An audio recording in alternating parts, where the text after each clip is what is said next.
अभी जो हम लोग देखने वाले हैं वो प्रत्यय देखने वाले हैं। अभी प्रत्यय कैसे होता है, शब्द कैसे तैयार होता है, तो उसका एक मूल शब्द होता है, फिर उसमें हम लोग प्रत्यय ऐड करके एक शब्द जो है वो निर्माण होता है। प्रत्यय का अर्थ क्या होता है, जो कि उसके बाद में लगा हुआ शब्द या धातु के अंत में लगता है, उसको हम लोग क्या बोलते हैं, प्रत्यय बोलते हैं।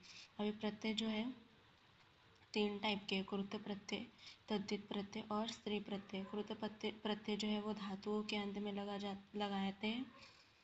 कृत प्रत्यय जो है वो धातुओं के अंत में लगाते हैं, और जो तद्धित प्रत्यय है वो शब्दों के अंत में लगाते हैं, जैसे कि नाम वगैरह में। और स्त्री प्रत्यय जो है, हम लोग को पुल्लिंग को स्त्रीलिंग में कन्वर्ट करना रहता है, तो हम लोग स्त्रीलिंग प्रत्यय का उपयोग करते हैं, चाहे वो धातु हो चाहे वो शब्द हो, दोनों में ही। फिर अभी जो अपने सिलेबस में ना मेन जितने प्रत्यय मैं अभी पढ़ाने वाली उतने ही दिए हुए हैं। सिर्फ उसमें आपको क्या करना है ना, उसके जो शब्द है ना वो याद करना है कि उसके शेष में क्या लगता है वगैरह वगैरह। एक बार आप वो याद किए ना, तो फिर उसके बाद आपके लिए प्रत्यय भी इजी हो जाएगा। सिर्फ आपको याद करना है कि उसके जो शेष है, मतलब कि प्रत्यय तो लास्ट में ही लगता है, तो उसमें क्या, कौन से प्रत्यय में क्या यूज़ करते हैं वैसे। जैसे कि अभी सबसे पहले देखते हैं निनी प्रत्यय। अभी निनी प्रत्यय के शेष में हम लोग क्या लगाते हैं, इन लगाते हैं, ठीक है। जैसे कि उदाहरण देखें तो प्राण रहेगा तो क्या हो जाएगा, प्राणिन। और निनी प्रत्यय है ना, तो इसमें हम लोग लास्ट में क्या लगाते हैं, इन लगाते हैं। इन इन लगाते हैं, तो इसमें क्या हो जाएगा, इसके वर्ड में आपको इन दिख रहा होगा, यहाँ पे ई की मात्रा और न, तो इन, तो ये क्या हो जाएगा, प्राण का प्राणिन। और पुल्लिंग रहेगा तो प्राणी, और स्त्रीलिंग रहेगा तो प्राणिनी।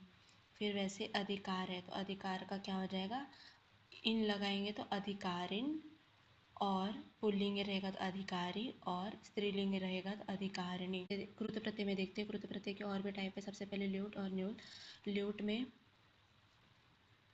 ल्यूट में शेष जो है यू लगा रहता है, और न्यूल में शेष जो है वो लगा रहता है। अभी इसको हम लोग कैसे पहचानेंगे, सबसे पहले वो देखते हैं।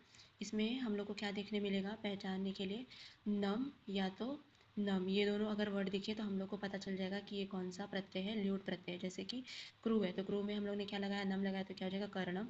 पट है तो पठनम, तो इसमें क्या लग रहा है, नम लग रहा है, तो इससे हम लोग को पता चल गया कि ये कौन सा प्रत्यय है, ल्यूट प्रत्यय। या तो उन्होंने बोला कि ल्यूट प्रत्यय बनाओ कोई भी धातु दे करके, जैसे कि उन्होंने पठ दे दिया, उन्होंने जैसे कि पठ दे दिया, तो हम लोग को क्या करना पड़ेगा, उसको पठनम, ठीक है।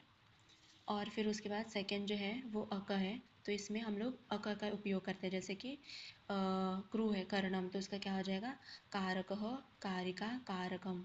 अभी इसमें अगर पुल्लिंग ही रहा ना, तो हम लोग इसमें क्या करते हैं, अक तो हमें सब में ही लगाना है, और यहाँ पे अक तो हमें सब में ही लगाना है।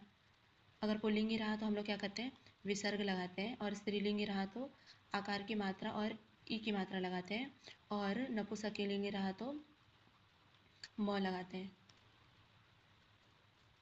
ठीक है। पुल्लिंग ही रहा तो विसर्ग, स्त्रीलिंग ही रहा तो एक, इका, स्त्रीलिंग ही रहा तो इका, और पुल्लिंग नपुंसकलिंग ही रहा तो क्या लगाते हैं, म लगाते हैं। जैसे कि कारकः, कारिका, कारकम। तो इसमें आपको कैसे आ सकता है क्वेश्चन, कि आपको दिया रहेगा कोई भी क्रू धातु दिया रहेगा, उसका बताना रहेगा कि न्यूल प्रत्यय उसमें लगा करके बताओ, तो ये क्या हो जाएगा, कारकः। अगर पुल्लिंग ही रहा तो कारकः, स्त्रीलिंग रहा तो कारिका, और नपुंसकलिंग रहा तो कारकम। अभी इसमें हम लोग को इसके अकॉर्डिंग ऐसे भी क्वेश्चन आते हैं अपने एग्जाम में, जैसे कि पठ धातु दिया तो उसका हम लोग ने पठनम बनाया ना, तो पठनम, ये तो पाठक, पाठिका, पाठकम, ऐसे करके। तो इसका सेंटेंस भी फॉर्म करने के लिए आता है, तो इसके लिए सेंटेंस भी प्रिपेयर करके रखिए, ताकि इजीली अगर वहाँ पे कोई धातु अगर कुछ अलग भी आया तभी भी हम कुछ तो भी सेंटेंस फॉर्म कर सके, तो इसके लिए सेंटेंस याद कर लीजिए, तो वो ज़्यादा बेटर रहेगा, और क्वेश्चन सॉल्व करने में इतना प्रॉब्लम भी नहीं होगा आपको। फिर उसके बाद जो नेक्स्ट प्रत्यय है वो कृत्वा, तुमन और ल्यप, ये इजी है। अभी इसमें क्या, लास्ट में हम लोग कृत्वा है ना, तो इसमें क्या लगाते हैं, त्वा, और यहाँ पे क्या है, तुमन, तो यहाँ पे तुम लगाते हैं, यहाँ पे ल्यप है तो यहाँ पे य लगाते हैं। अभी इसका क्या, जैसे कि पहचान में क्या हो जाएगा, त्वा और टवा, टवा, फिर यहाँ पे तुम तुम उपसर्ग, और उसके साथ क्या आएगा, य आएगा यहाँ पे। और एक और चीज़ यहाँ पे, ये चीज़ ये याद रखिए कि पूर्वकाली में क्या होता है, पूर्वकालिक क्रिया में हम लोग कृत्वा का यूज़ करते हैं, और भविष्य काल में हम लोग तुमंत का उपयोग करते हैं। इसको कृत कत इसको हम लोग त्वांत प्रत्यय भी कहते हैं, जिसके अंत में क्या हो त्वा। वैसे ही इसको हम लोग तुमंत प्रत्यय भी बोलते हैं, जिसके अंत में क्या हो तुम। ठीक है, तो वैसे कंफ्यूज नहीं होना है, वहाँ पे तुमंत या तो त्वांत आ गया तो ऐसा करके। फिर उसके बाद यहाँ पे हम लोग क्या यूज़ करते हैं, त्वा यूज़ करते हैं, तो ये क्या हो जाएगा, पट का पठित्वा, चल का चलित्वा, क्रू का कृत्वा, दृश्य का दृष्टवा। वैसे ही भविष्य काल सॉरी तुमांत, तुमंत या तो तुमुन प्रत्यय में क्या लगाते हैं हम लोग, तुम लगाते हैं, तो क्या हो जाएगा ये पठितुम, चलितुम, करितुम, दृष्टतुम। फिर यहाँ पे हम लोग लेप प्रत्यय में य का उपयोग करते हैं उपसर्ग के साथ, तो इसमें आदयः, तो आदय में उपसर्ग क्या है, आंग। तो इसमें क्या रहता है, आगे हम लोग उपसर्ग और उसके पीछे क्या लगाते हैं, य लगाते हैं। ठीक है, जैसे कि आंग है, आंग में हम लोग क्या लगाएंगे, य प्रत्यय लगाएंगे, तो क्या हो जाएगा। और द जो है हमारा वो धातु है, तो क्या हो जाएगा, आदय, आदयः। फिर वैसे ही सम और पठ जो हमारा धातु है, उसमें य प्रत्यय लगाएंगे तो सम पठय। वैसे ही अनु वद हमारा क्या है, धातु है और उसमें ल्य प्रत्यय लगाए तो अनुवद्य, अनुवद्य। वैसे ही विह, विहस्य, तो वी जो है वह हमारा क्या है, उपसर्ग है, और हस जो है वो हमारा धातु है और उसमें प्रत्यय कौन सा लगाए, य, तो विहस्य हो गया। आई होप यहाँ तक आपको सब क्लियर होगा। अभी नेक्स्ट जो हमारा प्रत्यय है वो त प्रत्यय है और कतु प्रत्यय है। तो इसमें शेष में क्या लगाते हैं हम लोग, त लगाते हैं और इसमें तवत। अभी इसकी पहचान हम लोग कैसे करेंगे, ये यहाँ पे याद रखिएगा कि ये कौन से काल में कौन सा प्रत्यय लगाते हैं। तो प्रत्यय जो है वो भूतकाल में लगाते हैं, कत्तो प्रत्यय जो है वो भी भूतकाल में लगाते हैं। यहाँ पे भविष्य काल, यहाँ पे पूर्वकालिक। फिर यहाँ पे पहचान हम लोग कैसे पहचानेंगे कि ये त प्रत्यय है, तो इसमें त, न, ट, क, व आदि इत्यादि आपको देखने मिलेगा।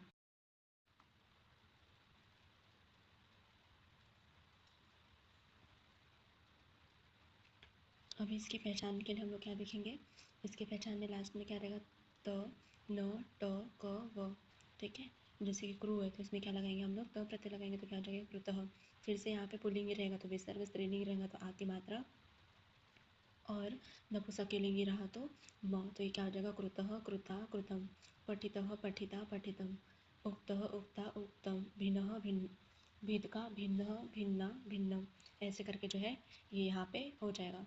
फिर उसके बाद जो इसमें पहचान के लिए हम लोग क्या करेंगे, तो टव, तव, टव, तव, नव, कव और बव, ऐसे करके हम लोग लास्ट में जो है वो लगा रहेगा। जैसे कि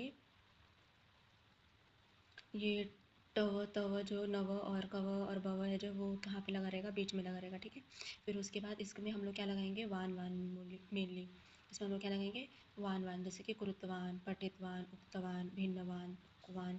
और वैसे ही स्त्रीलिंगी रहा तो कृतवती, पठितवती, कृतवान, कृतवती, कृतवत। फिर पठितवान, पठितवती, पठितवत। फिर उक्तवान, उक्तवती, उक्तवत, ऐसे करके। फिर उसके बाद जो नेक्स्ट प्रत्यय है वो त्वत प्रत्यय है। इसमें हम लोग क्या लगाते हैं लास्ट में, तो तव्य लगाते हैं। इसका पहचान भी तव्य। फिर से यहाँ पे स्त्रीलिंगी पुल्लिंगी रहा तो विसर्ग, स्त्रीलिंगी रहा तो आ की मात्रा, और नपुंसक के लिए रहा तो म। तो वैसे ही यहाँ पे तव्य, तव्या, तव्यम। और इसमें तव्य प्रत्यय में क्या लगाते हैं, तव्य लगाते हैं। तो पठ का क्या हो जाएगा, पठितव्य, पठितव्या, पठितव्यम। और अनियर प्रत्यय में क्या लगाते हैं हम लोग, अनिय लगाते हैं। ठीक है, तो इसकी पहचान कैसे, यहाँ पे अनिय लगाया रहेगा, अनिय लगाए रहेंगे, अनियाः। फिर अनियम, जैसे कि अनिय पठ का देखें तो पठनीय, पठनीयः, पठनीयम। सब में क्या किया हम लोग ने, अनिय प्रत्यय में अनिय जो है वो लगाया है। फिर उसके बाद आता है शत्रु प्रत्यय और सानस प्रत्यय।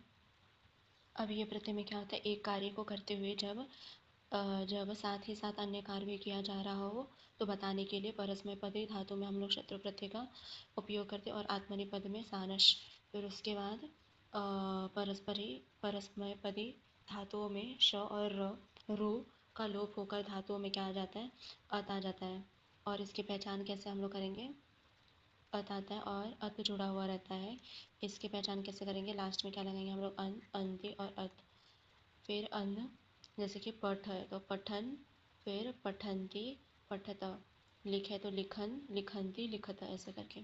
फिर आत्मनेपद के लिए क्या लगाएंगे हम लोग यहाँ पे क्या जुड़ता है, मान जुड़ता है। वैसे ही इसकी पहचान मतलब इसमें क्या है, हम लोग लगाएंगे तो आनह, आना, आनम।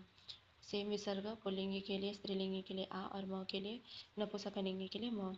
वैसे ही सेव है तो क्या हो जाएगा, सेवा मानह, सेवा माना, और सेवा ना, सेवानम। फिर मृदु है तो मोदमानः, मोदमाना, और मोदनाम। तीन प्रत्यय भाववाचक संज्ञा बनाने के लिए प्रयुक्त होता है। इसमें क्या लगाते हैं हम लोग, ती लगाते हैं। इसमें ती आपको दिख भी रहा होगा, तो इसका पहचान भी क्या है, ती ही है। और इसमें हम लोग क्या लगाते हैं, ती लगाते हैं। अभी ती है तो ये इकारांत है, तो इकारांत किसके प्रमाणे, इकारांत जो है इसके शब्द रूप जो है, इसके शब्द जो है वो इकारांत के अनुसार ही चलेंगे। जैसे कि मति चलता है, वैसे क्रू का क्या हो जाएगा, क्रुतुः, ची का चिति, गा का गिति, रो का रुति इत्यादि। अभी जो नेक्स्ट है ये उच्चारण स्थान भी आपको आता है। तो इसमें आपको क्या करना है, सबसे पहले ये जो कंठ, तालु, मूर्धा, दंत, ओष्ठ, कंठ, ओष्ठ, फिर कंठ, तालु और दंत, ओष्ठ, ये याद करना है। और याद करने के बाद इसमें आपको क्या करना है, अ, आ, ई, रू और रू, और ओ औ, ए ऐ, ऐसे करके इसको याद करना है ये सीक्वेंस में। फिर यहाँ पे क वर्ग, च वर्ग, ट वर्ग, त वर्ग और प वर्ग, ऐसे करके पूरे व्यंजन इसमें आएंगे। यहाँ पे कुछ नहीं लिखना है, यहाँ पे क्या लिखना है, य, र, ल। फिर व जो है वो दंत और ओष्ठ में लिखना है, ठीक है। और उसके बाद श, श और स, ऐसे करके यहाँ पे लिखना है। और ह जो है वो ऊपर लिखना है। और व जो है दंतोष्ठ की जगह लिखे, और जीवा जो है वो क, ख उसमें आते हैं। तो ऐसे करके आप एक छोटा सा एक आइडिया रख के आप इसको लर्न कर सकते हैं, और ये एमसीक्यू में पूछे भी जाते हैं, इंपॉर्टेंट भी है। तो आई होप यहाँ तक आपको सब क्लियर होगा। अभी कुछ एमसीक्यू के पॉइंट है, उसको बस ऐसे गो थ्रू कर लीजिए तो अच्छा रहेगा। जैसे कि प्रयत्न, प्रयत्न क्या होता है, कोई भी उच्चारण स्थान को वर्णों के उच्चारण करने के लिए जो चेष्टा रहती है उसको हम लोग क्या कहते हैं, प्रयत्न कहते हैं। अभी प्रयत्न जो दो तरह का होता है, एक तो अभ्यंतर प्रयत्न और बाह्य। अंदर से जो चेष्टा जो वर्णों को उच्चारण के पूर्व मुख के अंदर होती है उसे हम लोग अभ्यंतर बोलते हैं। और जो बाहर निकलता है उस समय, मुख से जब वर्ण बाहर निकलता है उस समय उच्चारण चेष्टा है, तो उसे बाह्य प्रत्यय कहते हैं। अभी जो अभ्यंतर है वो 5 प्रकार के होते हैं, और जो बाह्य है वो 11 प्रकार के होते हैं। ये हो गया ऐसे एमसीक्यू में आया तो उसके वजह से, उसके लिए। और फिर संज्ञा प्रकरण में क्या दिया है, इसके छोटे छोटे सूत्र है जो कि आप ऐसे गो थ्रू एक बार पढ़ लीजिए तो अच्छा रहेगा एक्चुअली। जैसे कि यहाँ पे क्या दिया सूत्र, संज्ञा, संज्ञाते अन्यया इति संज्ञा। नाम को क्या कहते हैं, संज्ञा कहते हैं। किसी भी संज्ञा के विस्तृत विषय को संक्षेप में कारक करके लिखना संज्ञा सूत्र कहलाता है। अभी कोई भी चीज़ को हम लोग कंसाइज वे में लिखते हैं उसको हम लोग क्या कहते हैं, संज्ञा कहते हैं, तो संज्ञा कहते हैं। फिर उसके बाद आता है 3 प्रकार के संज्ञा, उसके सूत्र देख लीजिए एक बार। उदादत्त संज्ञा है तो उच्चारे उदादत्त, ऊ से उच्चारण, ऊ से उदादत्त ही, उच्चैः उच्चैः उदात्तः। फिर उसके बाद अनुदात्तः, अनुदात्तः है तो नीचे ही अनुदात्तः। स्वरित संज्ञा है तो समाहारः स्वरित। ये सब एमसीक्यू के पॉइंट है, सो एक बार देख लीजिए तो ज़्यादा बेटर रहेगा। संयोग, संयोग मतलब क्या होता है, हलो अनंतराः संयोगाः। जब दो वर्ण बिना विकार या परिवर्तन किस आपस में मिल जाते हैं तो उसे हम लोग क्या बोलते हैं, संयोग बोलते हैं। फिर उसके बाद संहिता, संहिता किसको बोलते हैं हम लोग, परः सन्निकर्ष संहिता। संहिता का दूसरा नाम वर्णों के अत्यंत समीप्य अर्थात दो वर्णों के जोड़े से विकार का परिवर्तन, विकार सा परिवर्तन उत्पन्न हो उसे हम लोग क्या कहते हैं, संहिता। जैसे कि एग्जाम्पल में क्या है, कोई भी चीज़ का सन्निकर्ष, जैसे कि रमा प्लस ईश तो क्या हो जाएगा यहाँ पे रमेश। सु प्लस आगतः तो स्वागतः। इसमें सिर्फ आपको सूत्र ही देखना है मेनली। फिर अनुनासिका क्या होता है, जो मुख और नासिका से एक साथ उच्चारित होने वाले वर्ण या अक्षरों को अनुनासिक कहते हैं। मुख और नासिका के साथ जब एक साथ वो उच्चारित होता है तो उसको हम लोग क्या बोलते हैं, अनुनासिक बोलते हैं। पद क्या बोलते हैं, सुप्ति। पद किसको बोलते हैं, सुप्ति अंतम पदम। सुबंत, सु और जस, जस आधेरा और पद किसको बोलते हैं हम लोग, सुप्ति अंतम पदम। बस इसके सूत्र ही देखने हैं। अभिधातु क्या है? सनाधानता धातवः। भू आदि धातु जो क्रिया का बोध कराए उसको हम लोग क्या बोलते हैं? धातु बोलते हैं। फिर उसके बाद आता है उपसर्ग संज्ञा। उपसर्ग संज्ञा किसको बोलते हैं हम लोग? अभी उपसर्ग जो है वो टोटल 22 होते हैं, वो आपको याद रहना चाहिए, वो भी MCQ के पॉइंट ही है। उपसर्गः क्रिया योगः, जब ये क्रिया के साथ लग जाते हैं उसको, क्रिया के साथ जिस समय यह क्रिया के साथ लग जाते हैं उसको ही हम लोग क्या बोलते हैं? उपसर्ग बोलते हैं। वृद्धि संधि किसको बोलते हैं? वृद्धि आदेश, मतलब इसमें क्या होता है? 2 मात्रा आता है, ये तो अभी पता है सबको। फिर गुण संधि रहा तो आदि गुणः, इत संज्ञा रहा तो हलयंतम। अब इत संज्ञा क्या होता है? जो हम लोग ने माहेश्वर सूत्र पढ़ा है ना, तो जैसे कि उसमें हम लोग ने देखा कई गुण, तो ये जो लास्ट वाला है ना वो लोप हो जाता है ना, उसको ही हम लोग क्या बोलते हैं? इत्न संज्ञा बोलते हैं।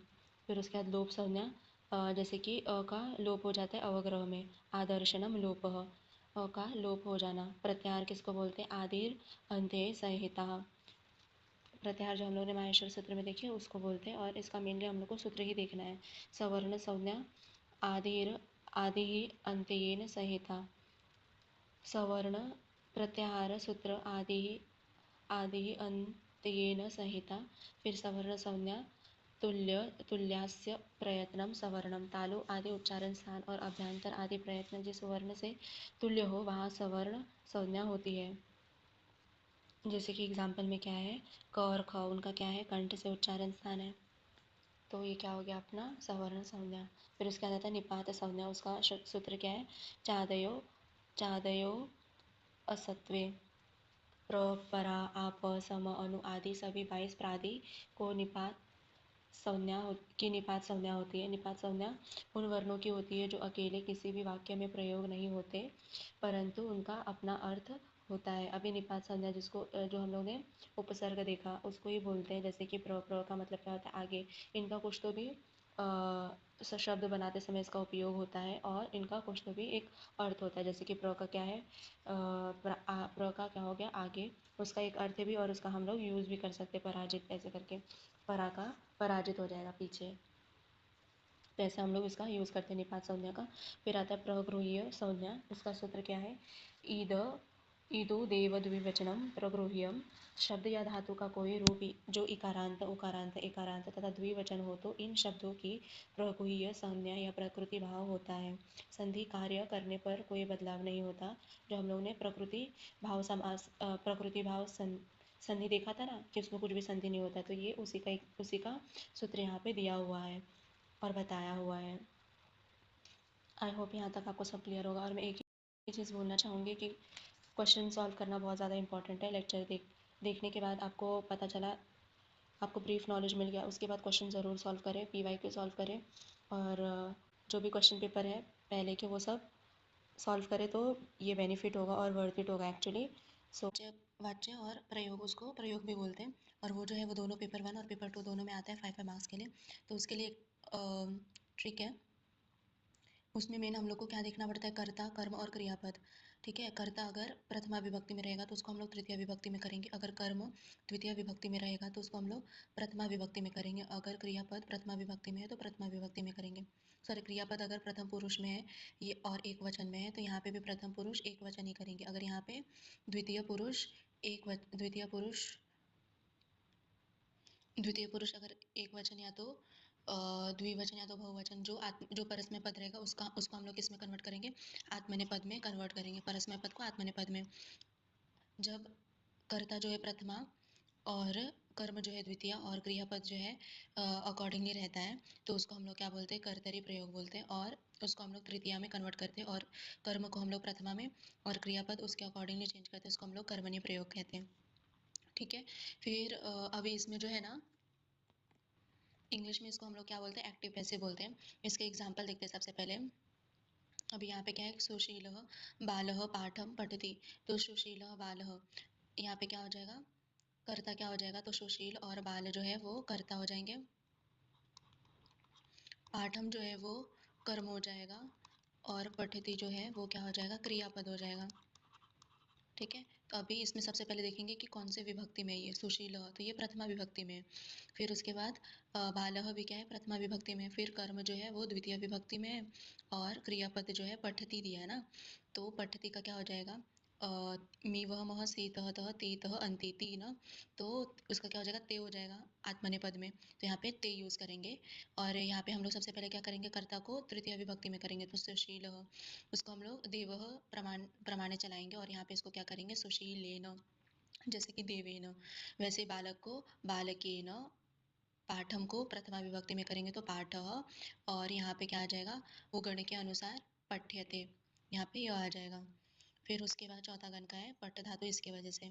फिर उसके बाद सेकंड एग्जांपल अगर हम लोग देखें तो ये क्या है, कवि ही काव्यम रचयति, तो कवि ही किस में है, प्रथमा विभक्ति में है, काव्यम द्वितीय विभक्ति में है, और क्रियापद जो है ती है, तो यहाँ पे भी क्या हो जाएगा, ते हो जाएगा। और कवि कवि जो है प्रथमा विभक्ति में, तो वो किस में हो जाएगा, तृतीय विभक्ति में। काव्यम जो है द्वितीय विभक्ति में, तो उसका प्रथमा भी क्या हो जाएगा, काव्यम ही रहेगा। और रच्यते का रच्यते। फिर उसके बाद थर्ड एग्जाम्पल देखिए तो तेन सिंह दृश्यति, तेन का क्या होता है, तीन क्या है, तृतीय विभक्ति है, सिंह क्या है, प्रथमा विभक्ति, और दृश्यते, दृश्यते का क्या हो जाएगा, हम लोग ती या तो पश्यति लगाएंगे, यहाँ पे दृश्यति नहीं लगाएंगे क्योंकि जो जैसे कि ये एक्टिव पैसिव वॉइस है ना, तो हम लोग बता रहे हैं कि वो वहाँ पे उसने देखा था, वो देख नहीं रहे, उसने देखा था, इसके वजह से यहाँ पे क्या आएगा, पश्यति आएगा। तेन तेन तेन का प्रथमा विभक्ति क्या होगा, सह, सिंह का द्वितीय विभक्ति सिंहम, और दृश्यते का पश्यति, ऐसे करके। तो यहाँ पे वाच्य प्रयोग भी जो है वो भी कंप्लीट होता है। अभी उपसर्ग का क्या होता है, सबका सेंटेंस बनाने के लिए आता है, तो आपको उपसर्गों को क्या करना है, उसको उसका हर एक सेंटेंस जो है वो रेडी करके रखना है अपने लिए। और कोई भी अगर वहाँ पे सेंटेंस फॉर्मेशन के लिए आया तो आप इजीली वहाँ पे सेंटेंस जो है वो फॉर्म कर सकते हैं। अभी यहाँ पे मैं सिर्फ सबके मीनिंग बता दे रही हूँ, कौन से क्या क्या उपसर्ग का क्या क्या मीनिंग है। टोटल 22 उपसर्ग है, मैंने बताया, वो भी एमसीक्यू में कभी कभी पूछ लेते हैं। और सबके लिए सब जितने भी उपसर्ग है यहाँ पे आपको सबके लिए एक एक सेंटेंस या तो दो दो सेंटेंस याद रखना है एग्जाम के लिए, और उसी को आगे पीछे करके हम धातु, या तो अगर उन्होंने धातु दिया तो हम आगे पीछे करके कुछ तो भी सेंटेंस फॉर्म कर सकते हैं अगर याद रहा तो। इसकी वजह से इसका सेंटेंस याद करना बहुत ज़्यादा इंपॉर्टेंट है। सबसे पहले क्या है, प्र का मतलब क्या होता है, अधिक, आगे या तो यश। परा का मतलब क्या होता है, पीछे करना। अप का मतलब क्या होता है, बुरा या तो अभाव। सम का मतलब क्या होता है, अच्छी तरह से, भली भांति। अनु का मतलब होता है पीछे। अव का मतलब अव का मतलब होता है नीचे या तो दूर। उसके बाद निस का मतलब होता है नीचे या तो दूर। निर का मतलब होता है नीचे या तो दूर। दुष्ट का मतलब होता है दुष्ट या तो बुरा। दुर का मतलब होता है बुरा, कठिन, हीन। फिर वी का मतलब होता है विना या तो पृथक, विविध, विशेष। आंग का मतलब होता है पर्यंत और। फिर नी का मतलब होता है पर्यंत और और अधि का मतलब होता है पर्यंत या तो और। अपि का मतलब निकट होता है। अति का मतलब बहुत होता है। सु का मतलब सुंदर होता है। उसके बाद उत या तो उत का मतलब ऊंचा, श्रेष्ठ और ऊपर होता है। अभि का मतलब और या तो पास। प्रति का मतलब और या तो उल्टा। परि का मतलब चारों ओर। उप का मतलब समीप, निकट। और इसके लिए आपको क्या करना है, अभी जितने भी प्रत्यय है ना सबके लिए एक दो दो सेंटेंस आपको याद रखना है, ताकि एग्जाम में इजीली आप ये क्वेश्चन जो है वो भी सॉल्व कर पाए।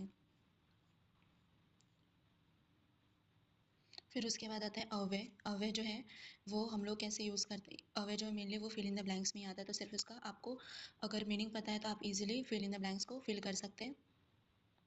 तो इसका भी सिर्फ मीनिंग देखते हैं हम लोग। सबसे पहले च का मतलब क्या होता है, और मतलब एंड के जैसा हम लोग इसको यूज़ करते हैं। अपी, इसके दो अर्थ होते हैं। अपी के जो दो दो अर्थ होते हैं, एक तो भी मतलब कि अल्सो मतलब कि साथ में, और एक जो है वो प्रश्न पूछने के लिए हम लोग उपयोग करते हैं, जैसे कि सीता अपि रामेण सह वनम गच्छति। सीता जो है वो, सीता भी राम के साथ वन जाती थी। ऑल्सो, और यहाँ पे कर्ण अपि पांडव आसीत, मतलब कर्ण भी क्या था, पांडव था, ऐसे करके क्वेश्चन जैसा भी हम लोग यूज़ करते हैं इसको। फिर उसके बाद थर्ड जो अव्यय है वो एव है। एव का मतलब क्या होता है, ही, जैसे कि दोष वैषम एवं रोग कारणम। दोष वैषम्य क्या है, ही रोग का कारण है। फिर उसके बाद आता है इति। इति का अर्थ क्या है, कोई भी स्थान, वचन, कथन, संदेश इत्यादि का उदाहरण देना हो तो हम लोग लास्ट में क्या यूज़ करते हैं, इति का यूज़ करते हैं। या तो ऐसे भी हम लोग स्टार्टिंग में भी यूज़ करते हैं, जैसे कि इति प्रथमोऽध्याय। फिर मम नाम रमेश इति रामः मम शत्रु अस्ति इति रावण उक्तवान्। ऐसे करके हम लोग इसका अलग अलग वे में इति का यूज़ करते हैं। तो इति का ऐसे अलग अलग वे में अलग अलग यूज़ होता है। फिर उसके बाद आता है खलु। खलु मतलब क्या होता है, वास्तव में या तो सच्चे, ऐसा करके इसका अर्थ होता है। फिर उसके बाद आता है ननु। ननु मतलब क्या, अवधारण, संबोधन, प्रार्थना या तो याचना। ननु कति सर्वा पदार्थाः। ननु जो है अभी अवधारण करने के लिए, संबोधन करने के लिए, प्रार्थना करने के लिए, याचना करने के लिए हम यूज़ करते हैं। फिर उसके बाद आता है ही मतलब क्या होता है, ही का अर्थ क्या है, केवल। ठीक है, सर्वे ही सर्वधर्म आचरणीय। उच्च ही का मतलब ऊंचा, नीचे ही का मतलब नीचे, बिना का मतलब बिना। फिर उसके बाद युगपद का मतलब एक साथ, ये हम लोग ने उधर भी देखा था अव्ययभाव समास में। सह का साथ, साधर्म का मतलब भी साथ, साकम का मतलब भी साथ, पुनः का मतलब फिर से, यथा तथा ये तो जैसा तैसा, इसे यावत तावत, जब तक तब तक। उसके बाद यदि तरहि, तरहि फिर यदि तो, यदि आसन्दः अस्ति तर्हि महिला उपविश्यति, उपविश्यति। If there is chair then the lady sits. If then का ऐसा है, यदि और तर्हि का उपयोग हम लोग करते हैं। फिर उसके बाद आता है यथा तथा, जब तब।